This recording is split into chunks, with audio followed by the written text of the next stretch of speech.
ఈరోజు మే 1 కార్మికుల దినోత్సవం సందర్భంగా కార్మిక సోదరులందరికీ కూడా శుభాకాంక్షలు తెలియజేస్తూ మచిలీపట్నం పార్లమెంటుకు సంబంధించినటువంటి 3-4 ముఖ్యమైనటువంటి విషయాలు గౌరవ ముఖ్యమంత్రి చంద్రబాబు నాయుడు గారి దృష్టికి తీసుకొచ్చి వాటిని వీలైనంత త్వరగా కొంచెం పరిష్కారం చేయాలని చెప్పేసి రిక్వెస్ట్ చేస్తున్నాం సార్. మొట్టమొదటిగా కృష్ణా డెల్టా రైతాంగం పడుతున్నటువంటి కష్టాలను చూసి షరతుల పట్టాలు సమస్యను పరిష్కారం చేసినందుకు కృష్ణా డెల్టా రైతాంగం తరపున మొట్టమొదటిగా ముఖ్యమంత్రి గారికి నేను ధన్యవాదాలు తెలియజేస్తా ఉన్నాను. రెండో విషయం, ఇక్కడ మనకి మంగళగిరిలో ఎయిమ్స్ హాస్పిటల్ ఉంది సార్, మనందరికీ తెలుసు. అది మీ టైంలోనే బ్రహ్మాండంగా అభివృద్ధి చెందింది. భారతదేశంలోనే వన్ ఆఫ్ ద బెస్ట్ కాలేజీగా అది తీర్చిదిద్దుకున్నారు. నేను కూడా ఎంపీ నుంచి 2 డైరెక్టర్ పోస్టులు ఉంటాయి, ఒక డైరెక్టర్ని సార్ దాంట్లో కూడా.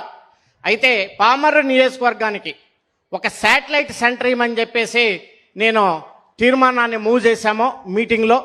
దాన్ని 1 ఎకరం 2 ఎకరాల స్థలం కావాలి, మార్కెటింగ్ యార్డింగ్లో కానీ వేరే చోట కానీ ఇచ్చినట్లయితే, ఇక్కడ రూరల్ ప్రాంతం కాబట్టి ఇది పామర్రు నియోజకవర్గం, మంచి ఎయిమ్స్ అంటే మంచి డాక్టర్స్ ఉంటారు కాబట్టి దాన్ని ఒకటి మీరు కూడా ఢిల్లీ వచ్చినప్పుడు నడ్డా గారితో మాట్లాడి అది కానీ ఇప్పించినట్లయితే తప్పకుండా ఈ ప్రాంత ప్రజానికానికి అది ఒక వరంలాగా ఉంటుందని చెప్పి మొట్టమొదటిగా మిమ్మల్ని విజ్ఞప్తి చేస్తానన్న ముఖ్యమంత్రి గారిని. అదే రకంగా ఉమ్మడి కృష్ణా జిల్లాకి సంబంధించి జలజీవన్ మిషన్ మీకు అనేక సార్లు కూడా నేను రిక్వెస్ట్ చేశాను సార్. కృష్ణా నది పక్క నుంచి బ్రహ్మాండంగా పారుతూ ఉంటుంది. దాదాపు ఈ సంవత్సరం 1500 టీఎంసీ వాటరు సముద్రంలో కలిసింది.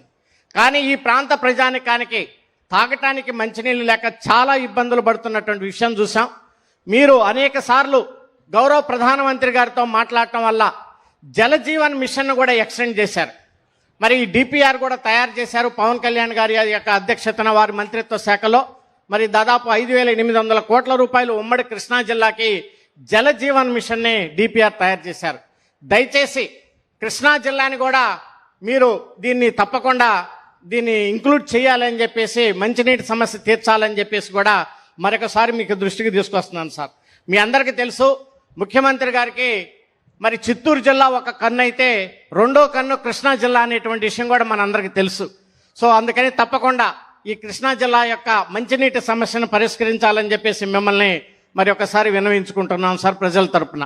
మూడో విషయం, బందర్ పోర్టు నిర్మాణం దాదాపు పూర్తిగా వస్తూ ఉంది. మనందరికీ తెలిసినటువంటి విషయమే. దాదాపు ఇంకొక సంవత్సరం లోపలనే బందర్ పోర్టు కంప్లీట్ అవుతా ఉంది. దానికి సంబంధించి ఒక 3000 ఎకరాలు అక్కడ ఉంది సార్.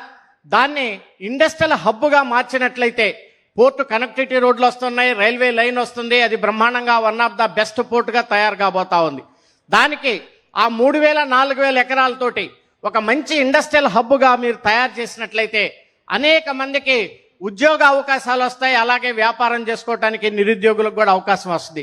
దాన్ని కొంచెం దూరదృష్టితోటి ఆలోచించి, ఎందుకంటే టెక్నాలజీ విషయంలో కానీ అలాగే ఇండస్ట్రీస్ను స్థాపించడంలో కానీ ముఖ్యమంత్రి గారు చాలా ముందుంటారు కాబట్టి మీరు విషయాన్ని తప్పకుండా ఆలోచించి దాన్ని డెవలప్ చేయాలని చెప్పేసి మిమ్మల్ని కోరుకుంటూ, అదే రకంగా ఈ కరకట్ట లాస్ట్ టైం వరదలు వచ్చినప్పుడు మీరు కేంద్ర ప్రభుత్వంతో కూడా మాట్లాడి ఆ కరకట్టని మనం స్ట్రాంగ్ చేసి దాదాపు కొన్ని 15 లక్షల క్యూసెక్స్ కెపాసిటీని కూడా మనం పెంచి ఆ కరకట్టను కూడా అభివృద్ధి చేద్దామని చెప్పారు సార్.